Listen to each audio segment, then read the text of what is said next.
वक्फ इमलाक कानून में तब्दीली मुसलमानों के लिए खतरा। अस्सलामुअलैकुम दोस्तों, आज हम बात करने वाले हैं एक ऐसे बिल के बारे में जो भारत में तनाज़ा का शिकार है। जी हाँ, हम बात कर रहे हैं वक्फ इमलाक से मुतालिक मौजूदा कानून में तरमीम के बारे में, जिसे भारतीय पार्लियामेंट के ईवान ज़ीरी ने मंजूर कर लिया है। मगर सवाल ये है कि ये बिल किसके हक में है और क्या ये वाकई मुसलमानों के हकूक़ को कमज़ोर कर सकता है। आइए तफसील से जानने की कोशिश करते हैं। वक्फ इमलाक क्या है? सबसे पहले ये समझना ज़रूरी है कि वक्फ इमलाक असल में होती क्या है।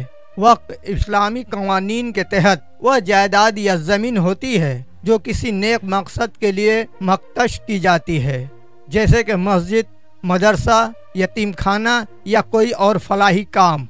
वक्फ इमलाक पर किसी फर्द या हुकूमत का ज़ाती हक नहीं होता, बल्कि इसे वक्फ बोर्ड के जरिए संभाला जाता है। नया बिल और इसकी मतनाज़ा शक़ें। अब बात करते हैं इस नए बिल की, जिसे भारतीय लोकसभा में मंजूर किया गया है। इस बिल के तहत वक्फ बोर्ड में गैर मुस्लिम अराकीन को शामिल करने की तजवीज़ दी गई है और हुकूमत को इन इमलाक पर ज्यादा कंट्रोल दिया जा रहा है। यहाँ सवाल ये उठता है कि आखिर गैर मुस्लिम अराकीन को वक्फ बोर्ड में शामिल करने की ज़रूरत क्यों महसूस हुई, जबकि वक्फ एक खालिस्तान इस्लामी तशूर है। दूसरी तरफ हुकूमत को मजीद इख्तियारात देने का मतलब है कि वह इन इमलाक के इंतजाम में बराह रास्त मदाखलत कर सकती है। नाक़देन के एतराज़ात। मुसलमान तंजीमों और मजहबी रहनुमाओं ने इस बिल की शदीद मखालफत की है। उनके मुताबिक यह कानून वक्फ इमलाक को सरकारी कंट्रोल में लाने की कोशिश है और मुस्तकबिल में इन इमलाक को दिगर मकासद के लिए इस्तेमाल किया जा सकता है।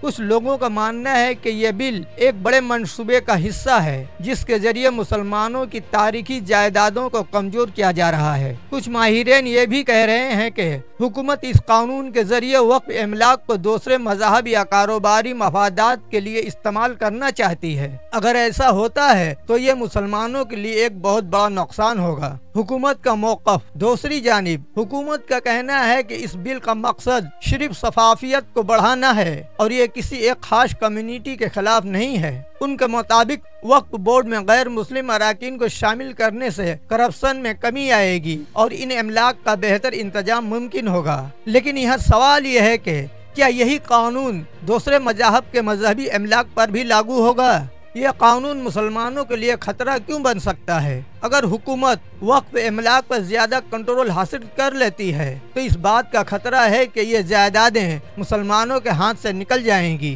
वक्फ बोर्ड में गैर मुस्लिम अराकीन की शमूलियत का मतलब ये होगा कि फैसले करते वक्त मुस्लिम नुमाइंदों की राय कमजोर हो सकती है। माजी में भी देखा गया है कि कई वक्फ इमलाक को दूसरे मंसूबों के लिए इस्तेमाल किया गया, जैसे सड़कें, मॉल या दिगर तजारती मकासद। क्या ये अक़लियती हकूक़ के खिलाफ वर्जी है? भारत एक सेकुलर मुल्क है जहाँ तमाम मज़ाहब को अपने मजहबी अदारे खुद चलाने का हक हासिल है, लेकिन इस बिल के जरिए मुसलमानों के मजहबी और कानूनी हकूक़ को चैलेंज किया जा रहा है। यही वजह है कि बहुत से लोग इसे अक़लियतों के हकूक़ पर हमला करार दे रहे हैं। मुसलमानों को क्या करना चाहिए? इस बिल के बारे में ज़्यादा से ज़्यादा आगाही पैदा करें और कानूनी माहिरीन से मशवरा लें। जमहूरी तरीके से आवाज़ बुलंद करें और हुकूमत से वजाहत तलब करें कि ये कानून दूसरे मज़हब पर भी लागू होगा या नहीं। वक्फ इमलाक की हिफाजत के लिए कानूनी रास्ते इख्तियार करें और अदालतों में इसके खिलाफ अपील दायर करें। आखिर में सवाल यह है कि क्या यह कानून मुसलमानों के लिए खतरा बन सकता है? क्या यह वाकई वक्फ इमलाक पर एक हमला है